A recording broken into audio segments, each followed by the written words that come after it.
Good day everyone. Today, I will be discussing the self from anthropological perspective. This is for educational use only.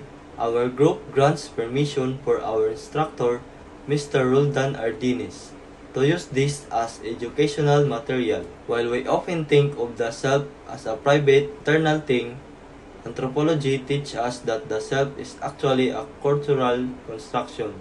To understand this, we have to look at two main learning objectives: how the self is conceptualized and how these views compare across different human societies. Conceptualizing the self. First, let's look at how anthropologists see the self.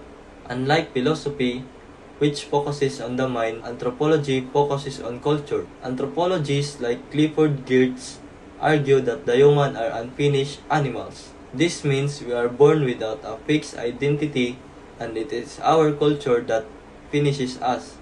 We use a cultural toolkit, our language, our religions, and our traditions to build who we are. We generally divide these conceptualizations into two categories. First, the egocentric self, common in Western culture. The self is seen as a capable, independent individual separate from others. Second, the sociocentric self, common in many Eastern and indigenous culture. The self is context dependent. You are just you. You are just defined by your relationship to your family, your ancestor, and your community. Comparing and contrast. Let's compare this. The highest contrast lies in the boundaries of the self. In philosophy, Western thought, the self is often seen as autonomous. We believe our identity stays the same whether we are at home or at work. In anthropology, we see the self as a relational. In many cultures, personhood is not something you are born with. It is something you earn through social rituals and rites of passage. A key thinker is Marcel Mauss. He made a brilliant distinction that helped us compare these views. He called basic sense of identity the moi. This is the me every human feels. But he called the society identity the person me.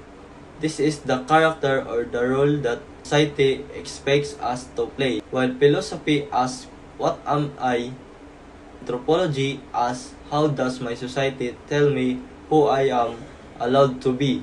In summary, the anthropological perspective shows that the self is not a fixed biological fact. It is a process. It is a dialogue between our internal thoughts and the external world we live in. We are not just selves, we are cultural beings. Good day everyone, my name is Matthew Gabunya, and today, me and my partner Sabando will be discussing the topic of explicit self and implicit self. These two concepts help us understand how people see themselves both consciously and unconsciously, while the explicit self refers to what we are aware of and can describe about ourselves. The implicit self operates automatically, often without us realizing it. Understanding the difference between the two helps explain the human behavior, decision-making, and self-identity. The explicit self works through conscious thought and reflection. When someone asks you to describe yourself, your answers comes from your explicit self. It is shaped by personal experiences, social feedback, and deliberate thinking. Because it is conscious, people can intentionally change or manage it. For example, a student might say, I am good at math, but I need to improve my writing skills. This statement is a part of the explicit self because the student is aware of their strengths and weaknesses and can clearly express them. This example shows that the explicit self involves being aware of one's own abilities and thinking about them honestly. The student is able to reflect on their strengths and weaknesses and express these thoughts clearly. Because this process is deliberate, it helps the student set goals and take steps to improve. Overall, the explicit self supports careful decision making and personal growth. That's all, thank you. So good day everyone, my name is Sabando Germerans Alfeche, and today I'll be explaining the self-implicit or implicit self. So what is self-implicit or implicit self? It refers to the parts of our self-conception that are unconscious or automatic. These are attitudes, feelings, and associations about ourselves that influence behavior without conscious awareness. So how it works? The implicit works automatically and quickly. It develops from repeated experiences, cultural influences, and early learning. Even if a person is not consciously thinking about it, the implicit self can affect reactions, emotions, and behavior. So this is the example video of how it works. Unlike the explicit self, the implicit self is harder to control or change. It's because it operates below consciousness or awareness. So, like for example, a person may say they are confident. We say explicit self, but when asked to speak in public, they feel very nervous and avoid eye contact. This action can make from the implicit self, which holds unconscious feelings of insecurity.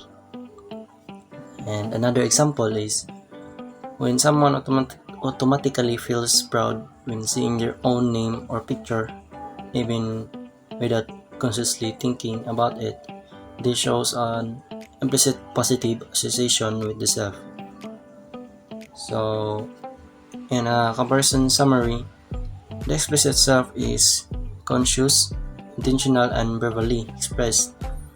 The implicit self is unconscious, automatic, and revealed through behavior and emotional reactions. Both work together and influence how a person thinks, feels, and acts.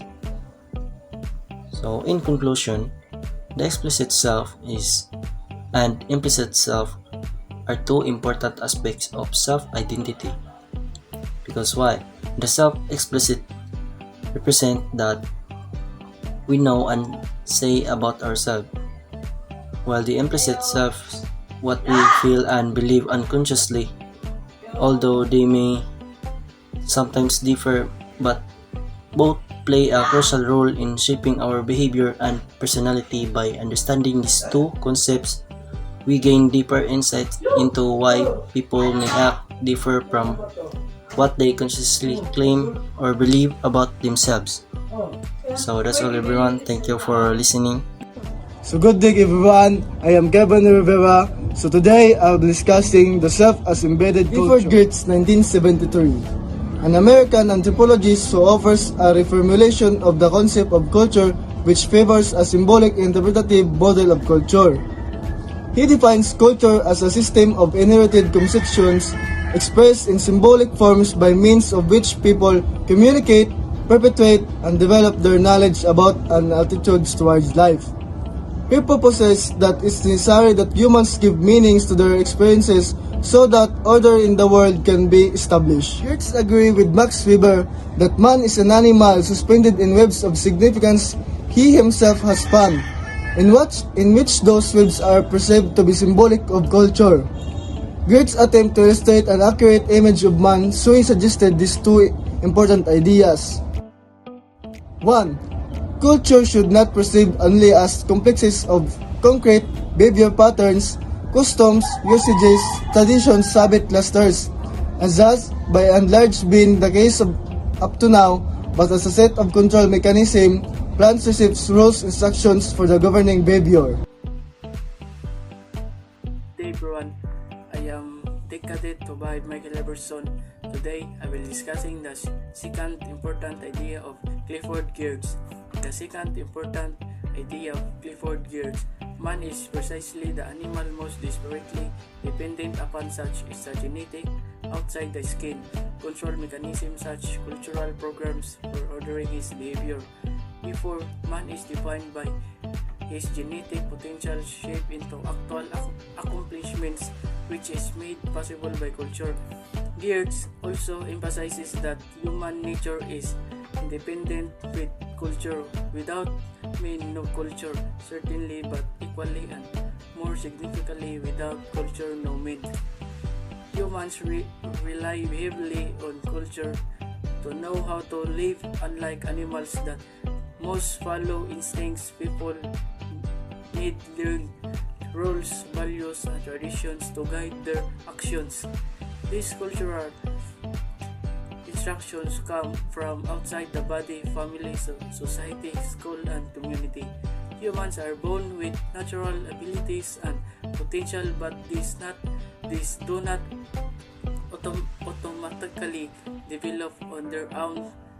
Culture helps shape and develop those abilities into real skills, behavior, and identity. 2012. Consider human beings as cultural animals as they create the meanings of objects, persons, behaviors, emotions, and events, and behave in accordance with meaning they can assume to be true. Every aspect of their lives is filled with meaning, and if they share the meanings they impose on their experiences, they are operating within the same culture. Culture differences exist with groups of people assign different meanings to different life events and things. Hence, the self is embedded in culture. Humans are cultural animals. This means we don't just react to the world automatically. We give meaning to everything around us, like objects, people, actions, feelings, and events. We then act based on those meanings, not just on instinct. Because of this, every part of our life has meaning when people share the same meanings. For example, what is polite, important, or disrespectful? They belong to the same culture. Cultural differences happen when different groups give different meanings to the same things or events. What is normal or valuable in one culture may not be the same in another. My name is Andre Tobias, and I'm gonna discuss about the self and person contemporary anthropology. Sees the self and person as culturally. In contemporary anthropology, the self and the person are understood as social and cultural constructions, rather than natural or universal intensities constructed, not universal or fixed. Personhood is shaped by social relationship, cultural norms, and life stages. Anthropologists argue that ideas about identify individually and personhood differ across society and are shaped by culture, social relationship, history, and power. The person is not always viewed as an independent, autonomous individual. In many cultures, personhood is relational, meaning that a person is defined through connections with family, community, and social rules. Good day everyone, my name is JM Kabantogan. This is my explanation about social-centric self. On the other hand, refers to a person who focuses more on others in the community. They value relationships, cooperation, and social harmony. Social-centric individuals often consider how their action will affect family, friends, and society before making decisions. They tend to think in terms of we instead of me, and they prioritize belongingness and group responsibility. So this is the keywords of socio-centric self: community, cooperation, relationship, social harmony, we, mindset, teamwork, empathy, responsibility, belongingness, and consideration for others. This is the example of socio-centric self. Example: a student asks the group members which topic they prefer for a project and chooses one that everyone agrees on, so the whole team succeed together. day everyone, my name is Kyle Hisim. My topic is about egocentric self. Egocentric self refers to a person who is mostly focused on themselves, including their own needs, feelings, and opinions. An egocentric person often believes that their ideas are the best and may struggle to understand or consider the perspective of others.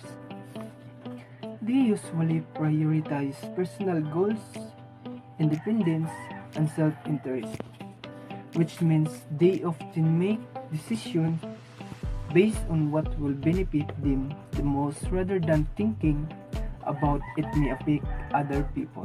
Thank you. Presentation and feedbacking refers to the process of experiencing one entity, thoughts, and experiences, and the receiving response from others. Presentation involves sharing how the self is shaped by culture through space, behavior, or formal activities like reports and discussion. Feedback includes comments, reaction, and evolution from others, which help individuals understand how they perceive in society. In anthropology, the process shows and continuously shaped through interaction with others. Let's say, for example, when a student presents how culture influences their personality, feedback from classmates and the teachers prevent their self-understanding.